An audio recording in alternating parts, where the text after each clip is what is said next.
শুনেছি সময়ের চেয়ে জীবনের মূল্য নাকি অনেক বেশি, কিন্তু এখন দেখি না, জীবনের চেয়ে সময়ের মূল্য অনেক বেশি।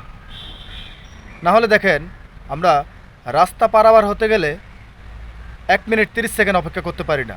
আমরা গাড়ি আসতেছে দেখতেছি, তারপরও রাস্তা গাড়ির সামনে দিয়ে আমরা দৌড় দিতেছি, অ্যাক্সিডেন্ট হয়ে যাচ্ছে, গাড়ির নিচে পড়ে মারা যাচ্ছি। একটা কথা সবসময় খেয়াল রাখবেন, একটি দুর্ঘটনা সারা জীবনের কান্না। তা আমরা যদি আমাদের জীবনের চেয়ে যদি সময়ের মূল্য যদি বেশি দিয়ে ফেলি, তাহলে তো আমরা প্রতিনিয়ত এভাবেই অকালে মৃত্যু হবে আমাদের। তা আমরা নিজেদের ভুলের কারণে নিজেরা ক্ষতিগ্রস্ত হই, আমরা দোষ দেই ড্রাইভারের। আরে ভাই, আপনার একার জন্য কি একটা ড্রাইভার 20-50 জন মানুষকে মারবে? কখনও না। ড্রাইভাররা তো চাইবে যে ওই 20-50 জন মানুষকে বাঁচানোর জন্য, তখন আর আপনার কথা ভাববে না।